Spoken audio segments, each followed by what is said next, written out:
নমস্কার, রূপসা রান্নাঘরে আপনাদেরকে সবাইকে নতুন একটা ভিডিওতে স্বাগত। এই যে নিয়েছি লাউ, আর এদিকে আছে মাঠের চিংড়ি, পটকে চিংড়ি। আজকে এই দিয়ে দেখাবো লাউ চিংড়ির ঘন্ট। এই যে চিংড়ির শুঁয়োগুলো আছে, এই যে এগুলোকে কেটে বাদ দিয়ে দেবো। আর বেশি কিছু কাটার দরকার নেই, ছোট ছোট চিংড়ি তো, শুধু শুঁয়োগুলো কেটে বাদ দিলেই হবে।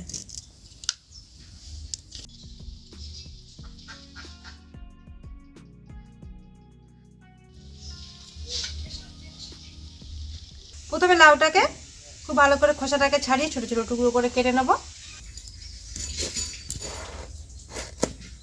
দুঃখ করছিল।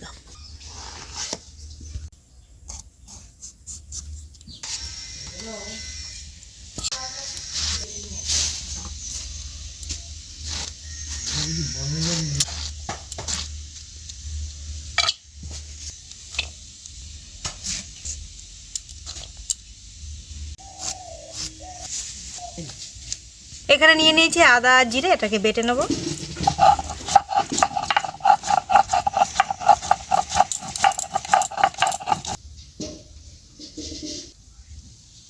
আদা জিরে বেটে নিয়েছি, আর একটু রাঁধুনি বেটে নিচ্ছি।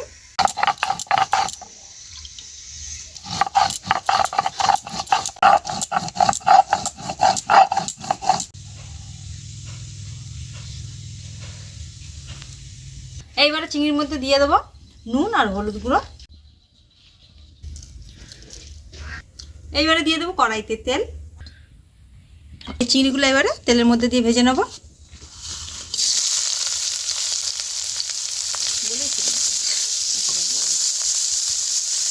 এগুলো হলো মাঠের পটকে চিংড়ি, আর এই চিংড়ির স্বাদ কিন্তু একদম অন্যরকম লাগে। এখন আর খুব একটা পাওয়া যায় না, আগে খুব পাওয়া যেত। সব কিছু আস্তে আস্তে কমে যাচ্ছে। তো আর এখানে কিন্তু আমরা নিয়েছি 200 গ্রাম চিংড়ি। চিংড়িগুলো খুব ছোটো সাইজ, খুব বেশি বড় নয়।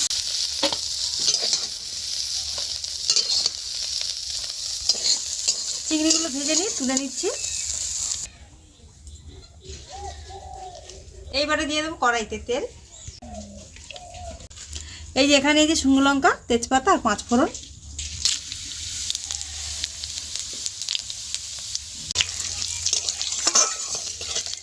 ফোড়নটা ভাজা হয়ে গেছে। এইবারে দিয়ে দেবো পেঁয়াজ কুচি।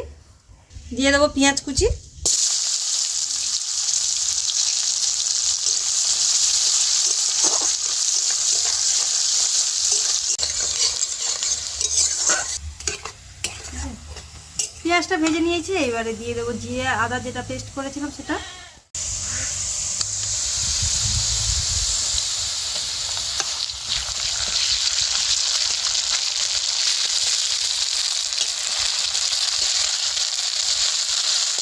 এবার দিয়ে দেবো কুচানো আলু।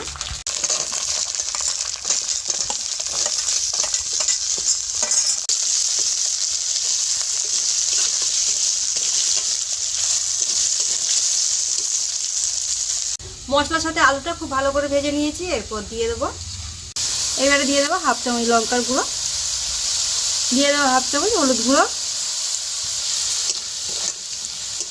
একটু ভেজে নিয়ে এর মধ্যে দিয়ে দেবো লাউ। এবারে দিয়ে দেবো কেটে রাখা লাউ।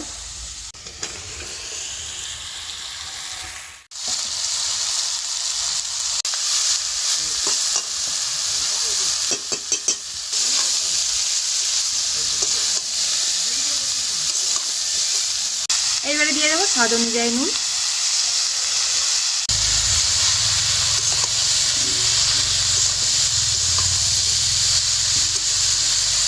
এবার এটাকে ঢাকা দিয়ে দেবো, তাহলে খুব ভালো মতো লাউগুলো সেদ্ধ হয়ে যাবে। আর আলুগুলো একটু ঢাকা খুলে একটু নেড়ে চেড়ে দিতে হবে। ঢাকনা খুলে একটু নাড়াচাড়া করে দিতে হবে, নয়তো কড়াইতে লেগে যেতে পারে। তো সেই জন্য একটু ঢেকে দিচ্ছি। আবার ঢাকা দিয়ে দেবো, তাহলে খুব ভালো মতো সেদ্ধটাও হয়ে যাবে।